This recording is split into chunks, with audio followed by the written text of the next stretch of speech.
Collecte de données, adaptation des outils, sachant que vous allez nous présenter une nouvelle architecture informatique. Il vous a fallu 3 ans pour proposer aujourd'hui cette architecture informatique ouverte. Premier temps de votre présentation. Pourquoi 3 ans? Pourquoi ce temps de gestation et de mise bas finalement? Est-ce qu'il a fallu tirer des leçons du passé? Est-ce qu'il y avait légitimement une version 1, il faut une version 2? On vous écoute. Oui, bonjour à tous. Il fallait effectivement faire un premier point de tout ce qu'il pouvait y avoir comme données. J'ai entendu tout à l'heure des gens qui se demandaient, effectivement, il faut saisir les données un peu de partout. Il fallait regarder où étaient éparpillées un peu les données, écouter les gens de terrain que sont chez nous, nos agents de pesée, que ce soit les conseillers. Il fallait écouter aussi vous, éleveurs, certains parmi vous, je les ai vus plusieurs fois en termes d'audit, pour savoir comment ces données-là, il fallait les réorganiser et comment il fallait les marier. Voilà, donc du coup, il y a eu ces groupes de discussion et suite à ça, on s'est rendu compte qu'il fallait reconstruire un système d'information. Reconstruire, ça veut dire tout casser, tout remonter. Donc casser la maison et tout remonter la maison. De fait, il fallait qu'on puisse répondre à la fois, qu'on soit plus proche des besoins, anticiper tous les changements qu'il y a et tous les changements à venir. Dans tout ce qu'on a vu depuis tout à l'heure, on voit bien que tout va vite. Il ne s'agit pas de rattraper le retard, il s'agit de le devancer pour pouvoir toujours être en phase avec ça. Donc, à partir de là, on a commencé à vouloir construire une nouvelle architecture fédératrice. Il faut savoir qu'il y a encore 4 ans, nous avions nos données éparpillées dans une dizaine d'outils. Dans une dizaine d'outils, ça veut dire aussi une dizaine de bases de données. Imaginez que vous avez vos données dans 10 fichiers Excel. On avait déjà en place un logiciel de gestion. On a commencé à construire notre système avec un serveur central qui s'appelle Illico, sur lequel on a tout de suite branché Smartly. Smartly a été le premier élément phare de cette nouvelle architecture. C'est ce qui fait qu'on a eu quelques soucis de démarrage. Quand on commence à démonter la maison et à remonter, ça ne marche pas du premier coup. Au même moment, on a eu notre espace adhérent pour les éleveurs qui s'est mis en place et une première version de Smartly Breeder qui permet d'avoir quelques résultats d'analyse. La prochaine étape, c'est d'arriver à faire des outils d'aide à la décision avec un outil qui s'appelle Click. Et on a déjà imaginé, nos conseillers vont pouvoir travailler directement sur tablette pour pouvoir à la fois collecter des données dans l'ICO, à la fois les restituer dans les tableaux de bord pour faire des prises de décision avec vous, éleveurs, dans l'outil Click. Voilà, si je résume un petit peu ce qu'on a pu faire. Parfait. Donc, si on l'a bien compris, est-ce qu'on peut dire que passer ainsi d'une architecture dite fermée à une architecture ouverte, est-ce qu'il s'agit d'un système désormais en rupture? De rupture? C'est un système de rupture. Ce qu'on a commencé à faire, c'est ce que font toutes les sociétés, c'est ce qu'on a commencé à voir sur le web, avec tous les sites qui ont commencé à s'interconnecter. Il fallait rentrer dans cette logique-là. Aujourd'hui, si vous avez un compte Facebook, un compte Google, un compte Twitter, vous allez sur n'importe quel nouveau site vous inscrire, vous pouvez très simplement rentrer ce compte Facebook qui existe déjà et être connecté. Donc il fallait arriver à avoir cet même état d'esprit. On a commencé, donc je disais tout à l'heure, à faire un premier outil Smartly, un outil de collecte de données en salle de traite. Et là aussi, on voulait pouvoir avoir quelque chose de simple et d'évolutif. Donc on a abordé un esprit modulaire. On a fait un premier module de traite et un deuxième module santé qui remplaçait l'outil qu'il y avait juste avant qui s'appelait Socle. Et depuis, on a construit des nouveaux outils, un outil de collecte de données complémentaires, d'analyse complémentaire qui a permis de lancer GESA Detect, et des nouveaux services. Derrière, notre espace adhérent a commencé à permettre d'ouvrir nos données aux éleveurs.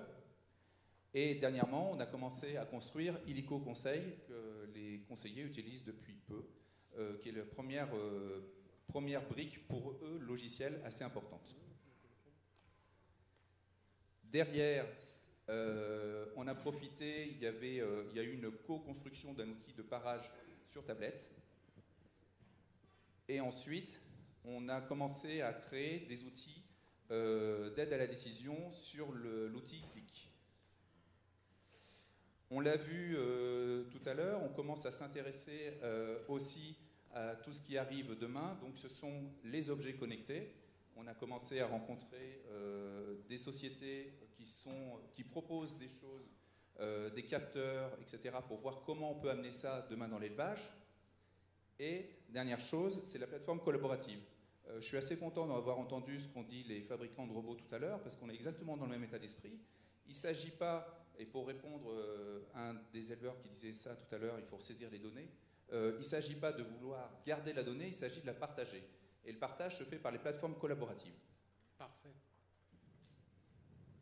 On voit donc comment voilà. Les choses se répondent au cours de cet après-midi et je suis heureux de vous l'entendre dire. Alors maintenant, votre public, ce qu'il attend de vous, c'est de savoir justement, vous en êtes où, donc qu'est-ce qui est fait? Je crois qu'on commence à le voir se dessiner, mais que reste-t-il encore à faire? Là, en termes de calendrier, où en êtes-vous? Alors, je vais faire un petit flashback sur tout ce qu'on a fait, parce qu'on a fait beaucoup de choses. Je ne vais pas rentrer dans le détail à chaque fois, mais je vais juste balayer un petit peu tout ce qu'on a fait depuis 2013, parce que quand j'ai construit un petit peu ce support, je me suis aperçu qu'on avait quand même empilé beaucoup de projets. Des fois, on voit ce qui ne marche pas, mais quand on regarde tout ce qu'on a fait, j'ai souvent à mon équipe, on a déplacé quand même 2 montagnes en 2 ans. Ça mérite d'être salué alors. Je pense. Donc et bravo à votre équipe. Merci. Donc tout à l'heure, je le disais, on a eu plusieurs stades d'audit auprès des conseillers et auprès des éleveurs pour pouvoir justement savoir quelles étaient leurs attentes.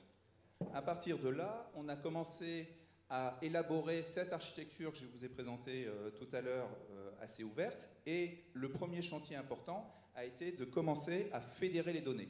Je disais, on était dans 10 bases séparées. Aujourd'hui, 98% de ces données sont remises dans une seule base. Donc pour les ouvrir à d'autres plateformes, il fallait d'abord qu'on fasse le ménage un peu chez nous. Ensuite, je le mentionne juste, on a changé d'opérateur télécom, mais surtout ce qui nous a permis, c'était de travailler avec eux. On a fait de la R&D, on a pu travailler sur des supports de smartphones et tablettes, qui nous a beaucoup aidé pour la partie Smartly, où il y avait une problématique de traçabilité en plus RFID. Derrière, nous avons commencé à développer Smartly. Smartly, on a commencé par une première étape pour être sûr qu'on pouvait aller dessus, c'est-à-dire aller sur un smartphone. Avant, on avait un matériel spécialisé, on va sur un smartphone, donc on va sur un outil grand public. Donc il fallait valider ça, il fallait faire des pilotes et commencer à le mettre en place. Et on a commencé donc en septembre 2014 à le mettre en place. Dès qu'on l'a mis en place, forcément, on a dû couper les anciens flux. Donc on avait des outils de collecte de santé qui s'appelaient Active Santé de restitution, et on avait l'outil que je mentionnais tout à l'heure de collecte d'informations en salle de traite qui était socle, qu'il fallait arrêter. Derrière, important, on a fait aussi un test tablette. Grâce à Bouygues Telecom, je peux les citer, ils nous ont prêté des tablettes. On a eu une dizaine de conseillers qui ont fait les premiers tests pour voir qu'est-ce qu'on pouvait faire. Derrière, je mentionnais l'ICO. L'ICO, il a fallu commencer à le construire, donc il y a une partie technique dont je vous passe les détails. Mais on a commencé à faire des petites applications de gestion de contact, et puis on a commencé sur la partie santé à pouvoir créer des premiers écrans.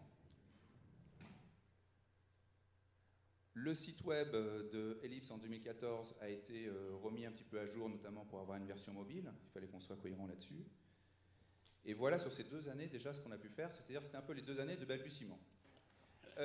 Ensuite, nous avons continué à travailler sur Smartly, notamment à amener des outils, un outil qu'on appelle Back Office Smartly, qui, quand on a eu des soucis, on en a eu quelques-uns, on a eu quelques déboires, nous a permis de pouvoir analyser ce qui se passait pour pouvoir réagir dessus. De là, on a commencé à le faire évoluer, et on a notamment sorti une première version de Smartly Breeder. La deuxième version sera la plus intéressante, sortie cette année, mais on a déjà fait une première version qui nous permettait de voir comment connecter tout ça. On a continué à développer Smartly, et avec un outil Lico Connect. Par rapport aussi à ce que j'entendais tout à l'heure, l'idée de Lico Connect, c'est d'aller se connecter aux données où elles sont, le plus simplement du monde, pour pouvoir les intégrer aussi, pouvoir les restituer à l'éleveur. Derrière, on a fini encore, on continue, puisque là, on est dans les prochains mois, on continue à faire des évolutions, et on va avoir une version de Smartly téléchargeable sur septembre-octobre, c'est la date qu'on a aujourd'hui, qui vont permettre d'avoir les résultats de contrôle d'analyse directement et rapidement pouvoir saisir des données santé, etc. Derrière, depuis mars 2015, il y a un groupe conseiller qui a commencé à travailler sur les outils clics pour qu'ils puissent valoriser toutes ces données-là. Et on aura une démonstration tout à l'heure. Et juste terminer là-dessus, voilà. Donc on a mis en place du cloud dernièrement. On a mis en place la tablette avec la partie parage. Et on est sur des phases d'R&D qu'il faut quand même citer, c'est-à-dire que on a une R&D sur Big Data, c'est le travail qu'on fait avec Jérémy de The Green Data. On a la partie, ça y est, R&D d'objets connectés et la partie plateforme collaborative. Il y a une plateforme collaborative qu'on a commencé à s'intéresser, qui est FarmNet 365, qui a été cité tout à l'heure, et une plateforme au niveau du Grand Ouest que Hubert anime pour essayer d'arriver à fédérer un petit peu tous les acteurs autour de cette plateforme.